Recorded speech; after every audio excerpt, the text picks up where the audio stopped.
Assalamualaikum warahmatullahi wabarakatuh. Selamat siang. Saya Adik Firmawan. Di sini saya akan membahas materi tentang asuransi jiwa. Nah, sebelumnya terlebih dahulu saya akan menjelaskan sedikit tentang definisi asuransi. Selanjutnya,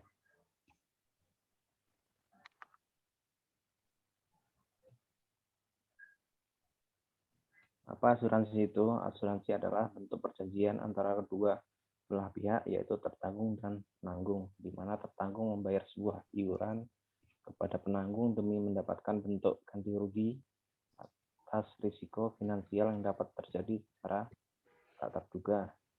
Nah, dalam konteks dunia yang sudah modern, penanggung berarti perusahaan asuransi yang ada, sementara tertanggung adalah nasabahnya.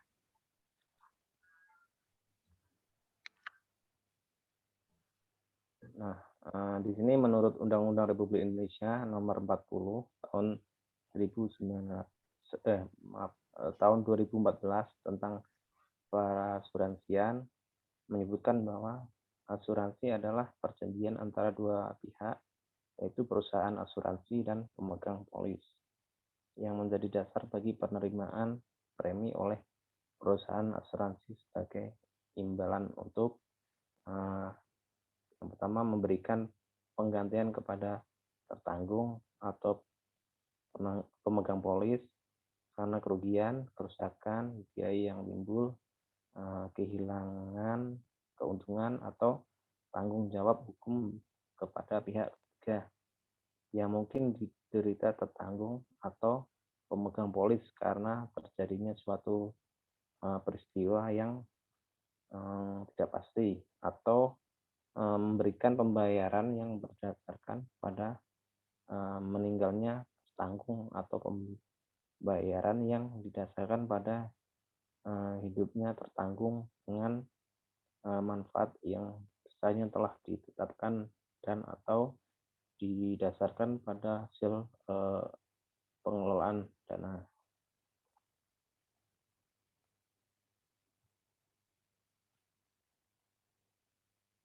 Nah, di sini menurut Kamus Besar Bahasa Indonesia, asuransi sebagai kata kerja adalah pertanggungan atau perjanjian antara dua pihak.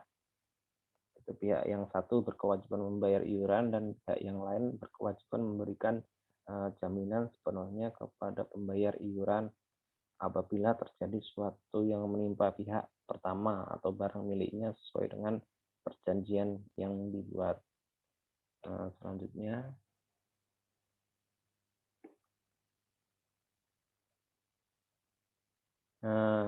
di sini ada unsur-unsur asuransi dibagi menjadi tiga, yaitu premi, polis asuransi, dan klaim asuransi.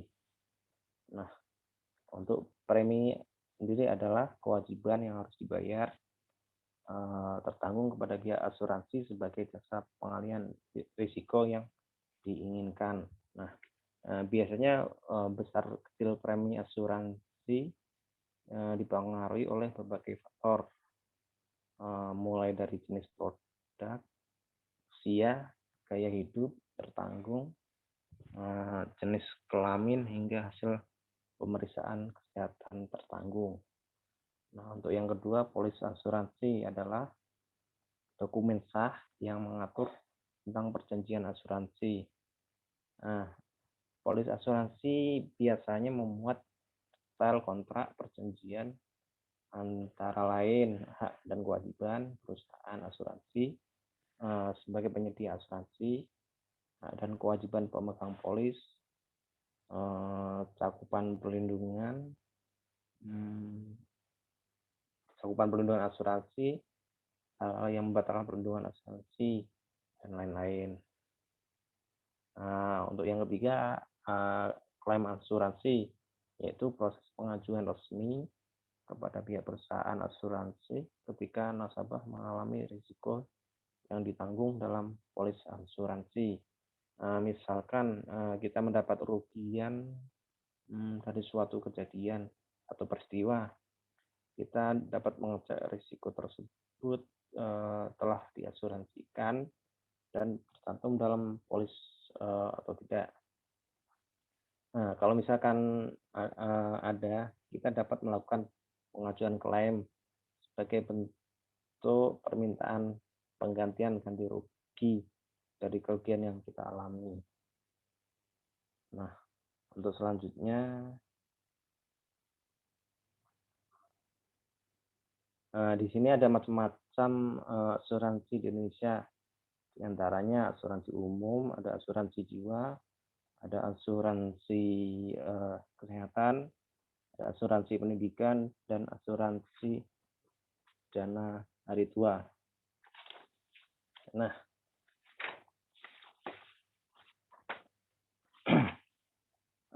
dari macam-macam asuransi di Indonesia tersebut, sesuai dengan topik materi kali ini, maka yang akan kita bahas adalah asuransi jiwa. Selanjutnya, nah, apa sih asuransi jiwa? Asuransi jiwa merupakan salah satu bentuk usaha asuransi yang memberikan jasa dalam penanggulangan risiko yang berkaitan erat dengan jiwa seseorang. Nah, di sini mempunyai tujuan menanggung orang terhadap kerugian finansial tak terduga yang disebabkan karena meninggalnya seseorang dalam jangka waktu tertentu.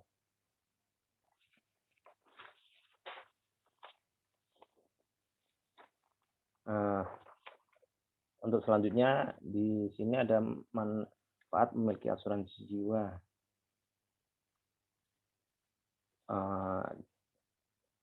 Ada 4, yaitu sebagai antisipasi,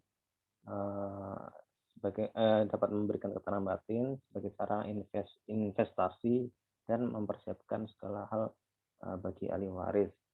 Yang dimaksud sebagai antisipasi di sini maksudnya yaitu asuransi jiwa dapat melindungi tertanggung dari berbagai bentuk risiko musibah yang mungkin terjadi, tertanggung dari berbagai bentuk risiko musibah yang mungkin terjadi di masa depan. Misalnya kepala keluarga meninggal dunia dengan sebab apapun yang menyebabkan kehilangan mata pencarian. Dengan memiliki asuransi jiwa, perusahaan asuransi akan membayar uang pertanggungan jika musibah itu terjadi sesuai polis yang berlaku. Nah, untuk yang poin kedua, memberi ketenangan batin. Maksudnya yaitu kita dapat merasa lebih tenang dan aman karena adanya asuransi jiwa yang dapat menanggung kerugian finansial, atau bisa disebut juga dana darurat apabila tulang punggung keluarga sudah tidak bisa menopang dalam segi finansial. Nah, untuk yang ketiga, sarana investasi. Maksudnya beberapa asuransi jiwa ada yang berjenis unit link contohnya. Nah, produk ini merupakan gabungan antara produk asuransi dan investasi. Dengan membeli asuransi jiwa unit link, kita akan memperoleh manfaat proteksi sekaligus investasi. Menariknya, nilai investasi dapat kita ambil sewaktu-waktu dikala kita sedang membutuhkan dana atau uang. Untuk yang terakhir, mempersiapkan segala hal bagi ahli waris. Maksudnya dengan adanya asuransi jiwa bisa dimanfaatkan sebagai harta warisan untuk ahli waris nantinya. Uang ini bisa membantu keuangan yang lebih sehat dan mapan di masa yang akan datang. Selanjutnya,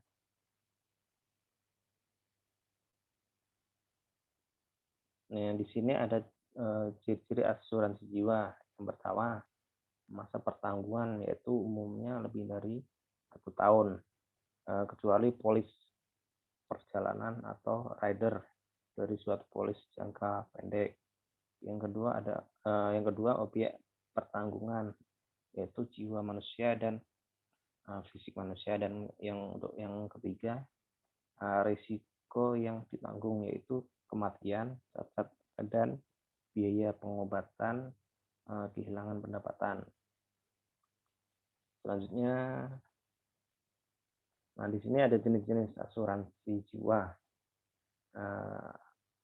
Yang pertama asuransi jiwa berjangka atau term life insurance. Yang kedua ada asuransi jiwa seumur hidup atau whole life insurance. Yang ketiga ada asuransi jiwa dwiguna atau investment insurance. Nah, yang keempat atau terakhir asuransi jiwa unit link. Selanjutnya dari keempat asuransi jiwa tersebut, di sini ada keuntungan dan kekurangannya. Yang pertama asuransi jiwa berjangka atau term life insurance. Asuransi jiwa ini biasanya menawarkan kontrak untuk 5, 10, atau 20 tahun dengan premi tetap dan terhitung murah.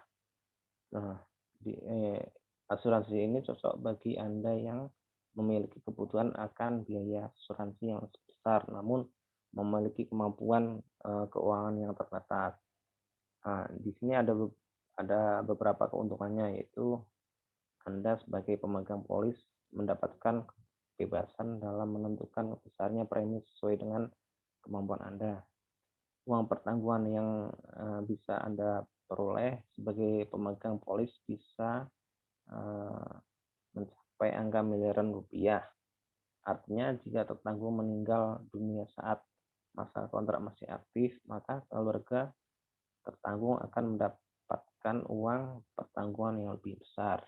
Nah, sementara ini ada kekurangannya dari asuransi jenis ini, yaitu tertanggung bisa kehilangan uang premi yang sudah dibayarkan atau premi hangus begitu kontrak selesai apabila tidak mengalami masalah kesehatan maupun meninggal dunia hingga masa kontrak selesai tersebut.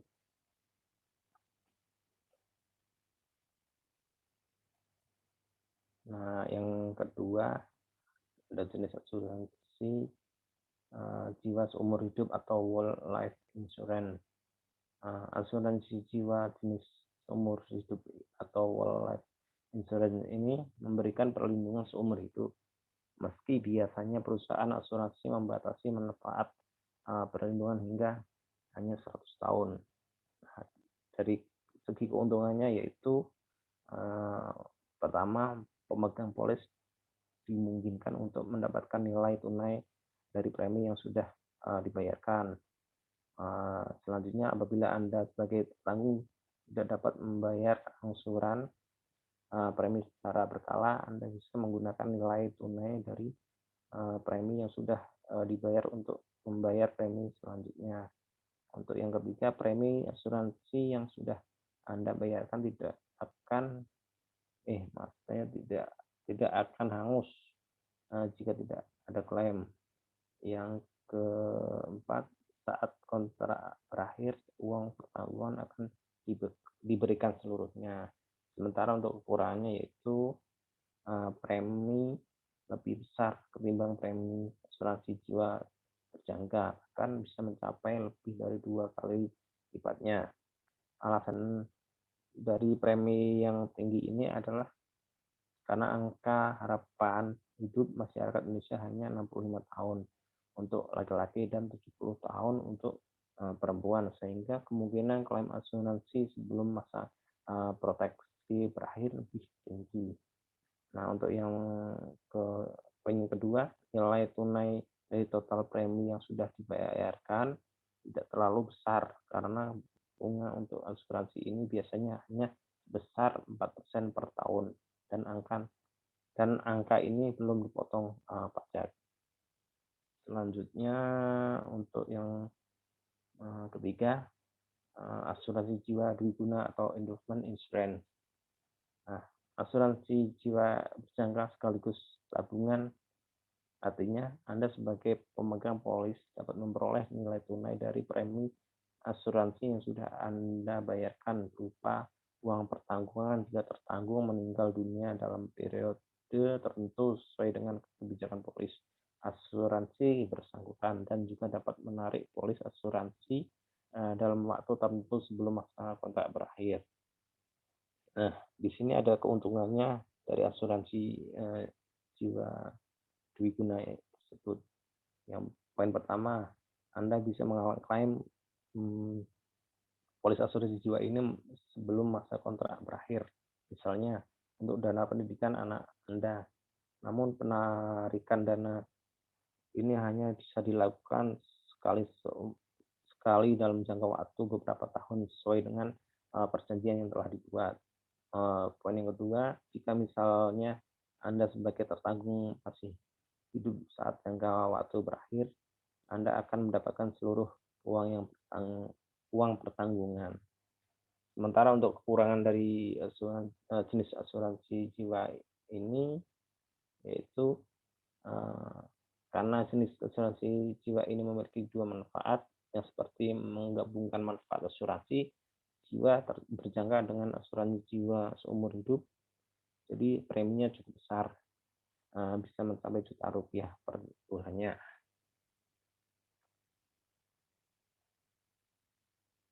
Nah, untuk yang terakhir, asuransi jiwa unit link. Nah, asuransi jiwa ini, asuransi jenis unit link ini menggabungkan manfaat asuransi dengan investasi dan paling sering ditawarkan oleh agen asuransi. Nah, keuntungannya yaitu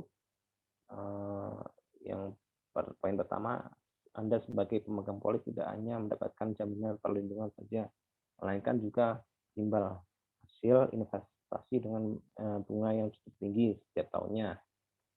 Sementara untuk kerugiannya yaitu yang pertama, timbal balik dari investasinya kurang signifikan jika dibandingkan dengan investasi murni seperti saham, pasar uang, atau reksadana. Jika Anda mencari keuntungan yang besar dari investasi, Anda sebaiknya tidak mengandalkan asuransi jiwa unit link. Untuk yang terakhir, uang pertanggungan yang akan diperoleh tergolong rendah, terutama jika investasi gagal atau hanya menghasilkan keuntungan yang kecil. Nah, selanjutnya di sini ada hukum asuransi di Indonesia, hukum asuransi jiwa di Indonesia. Yang poin pertama, perusahaan asuransi jiwa dalam Undang-Undang Nomor 2 tahun 1992 tentang usaha perasuransian atau Undang-Undang perasuransian disebutkan sebagai perusahaan yang memberikan jasa dalam penanggulangan risiko yang dikaitkan dengan hidup atau meninggalnya seseorang yang dipertanggungkan. Nah, untuk poin kedua, Kitab Undang-Undang Hukum Dagang atau KUHF. Asuransi jiwa diatur dalam buku 1 bab 10 pasal 302 sampai dengan pasal 308 KUHD. Dan sesuai dengan ketentuan pasal 255 KUHD, asuransi jiwa harus diadakan secara tertulis dalam bentuk akta yang disebut polis. Menurut ketentuan pasal 304 KUHD, polis asuransi jiwa memuat antara lain, yang pertama, hari diadakan asuransi, yang kedua, nama tertanggung, yang ketiga, nama orang yang jiwanya diasuransikan, yang keempat, saat mulai dan berakhirnya evenement, yang kelima, jumlah asuransi, dan yang keenam terakhir, premi asuransi. Untuk selanjutnya di sini ada 4 ketentuan yang penting untuk diketahui oleh pemilik polis asuransi. Ada yang pertama ada VLOG provision, yang kedua ada reinstatement provision, yang ketiga ada misstatement of X or sex provision, yang keempat terakhir grace period provision. Nah, selanjutnya yang pertama VLOG provision. Nah, Berdasarkan ketentuan yang berlaku, pemegang polis berhak untuk mempelajari serta mempertimbangkan isi polis yang sudah diterbitkan perusahaan asuransi. Artinya jika pemegang polis merasa isi dari perjanjian yang tertera dalam polis dirasakan tidak sesuai dengan penjelasan sebelumnya, atau ternyata produk yang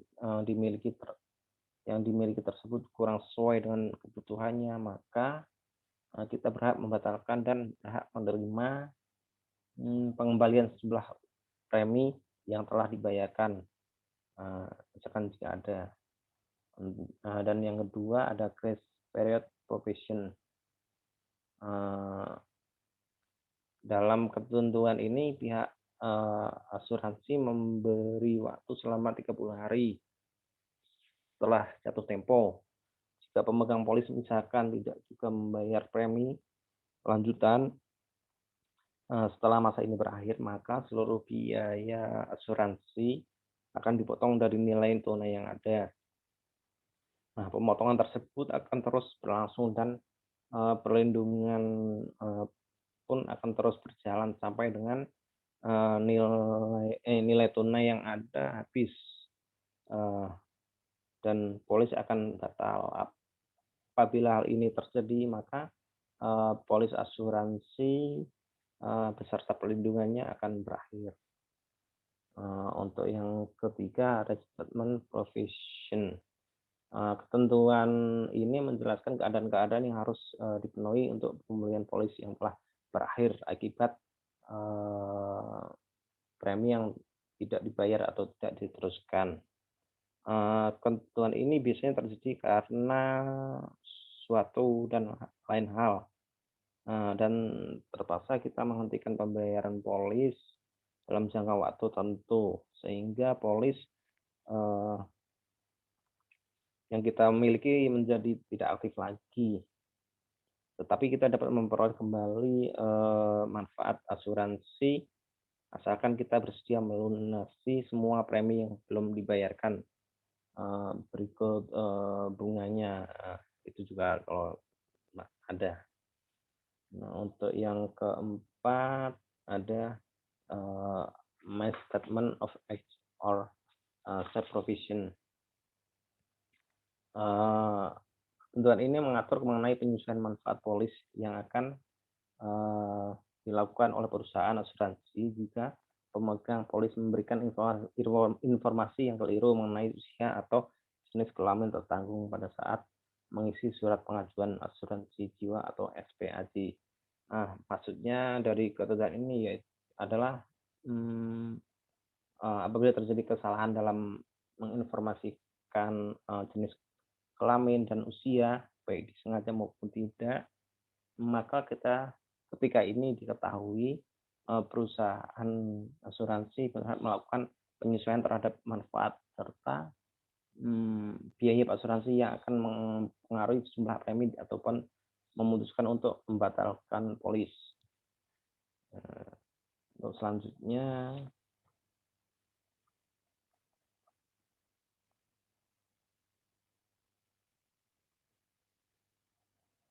di sini ada asuransi jiwa yang ada di Indonesia. Yang pertama ada Prudensial, ada yang kedua Allianz, yang ketiga Manulife, yang keempat Aksa Mandiri, kelima AIA Finansial, keenam asuransi Sinarmas Jiwa, yang ketujuh BCA Life, yang kedelapan Quest Life, yang kesembilan Generali, 10 Zurich, 11 Astra Life, dan ke-12 asuransi Bumi Putra. Nah, dan masih banyak yang lainnya. Bisa saya sebutkan satu persatu. Untuk selanjutnya, kalau itu membeli, perlu kita ingat bahwa sebelum kita membeli polis asuransi jiwa, kita di sana kan mencari informasi sebanyak banyaknya dan membandingkan penawaran dari beberapa perusahaan asuransi, misalnya berkaitan dengan perlindungan yang ditawarkan dan besarnya premi yang harus kita bayar, dan disesuaikan dengan kemampuan kita. Pertimbangan pula jumlah tanggungan kita dan kebutuhan dana apa saja yang akan muncul di masa depan dalam memiliki jenis asuransi jiwa ini. Intinya adalah kita perlu melakukan perencanaan yang cermat sesuai dengan kebutuhan sebelum memilih produk asuransi jiwa yang akan kita beli, agar manfaat perlindungan yang kita peroleh dari produk asuransi tersebut optimal.